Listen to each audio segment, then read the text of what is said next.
عسلامة الناس الكل، مرحبا بيكم وإن شاء الله نهاركم زين يا ربي. اليوم قمت شاية كيكة البرتقال السامبل. حبيت نبارطاجي معاكم روسات سهلة وبنينة، نعملوها لمجة للصغار وإلا لفطور الصباح ولا مع قهوة العشية. اقعدوا معايا وتبعوني للآخر باش تشوفوا كيفاش باش نحضروها. لهنا فقسنا 3 عظمات ونزيدوا عليهم السكر، كل شي كايلناه بكعبة الياغورت. نركضوا السكر والعظم مليح لين يذوب السكر، ونزيدوا معاهم ساشي سكر فاني،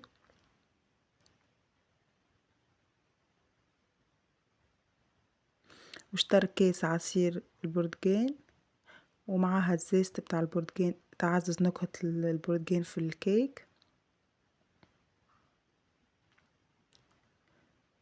وكاس غير ربع زيت زيتونة.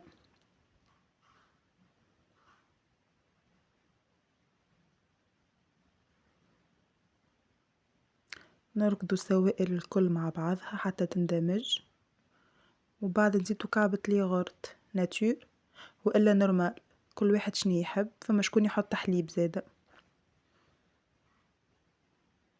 انا عملت كعبة الياغورت وكيلت بها كل شيء، السكر والفارينة والزيت.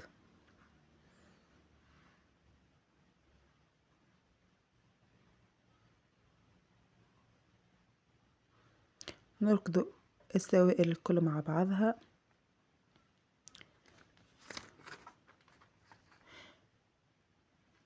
بالنسبة للفرينة أنا استعملت تيب 55، وكل واحد وكيفاش الفرينة اللي عنده،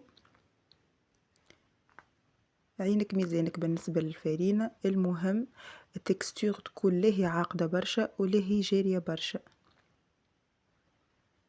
أنا سحقيت 3 ياغورتات فرينة بالضبط،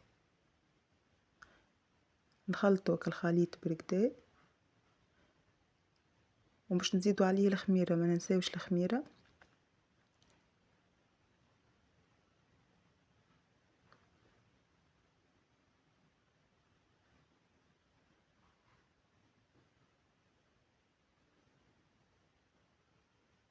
نلمدو الخليط بركدا وما يلزمش تكون فما كعابر بتاع فرينة.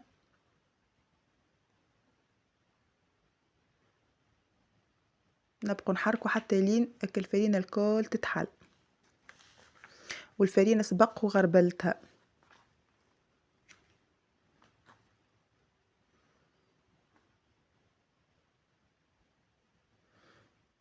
هنا الخليط بتاعنا اندمج، شوفوا ما فما حتى كعبورة، ما شاء الله.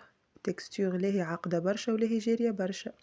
عندي مول سبقته ودهنته بالزبدة ورشيت عليه شوية فرينة، نصبو كالخليط غاديك الكل،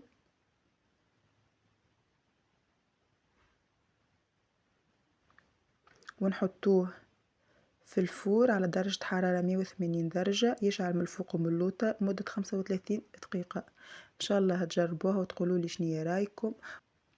جاي كيك هشوش ويذوب في الفم، ما نحكي لكم مش حاسيلو. ان شاء الله تجربوا روسيت يا ربي وتقولوا لي شنية رايكم، ومتنسوش الاشتراك في القناة وتفعيل الجرس باش يوصلكم كل جديد. وشهية طيبة للناس الكل.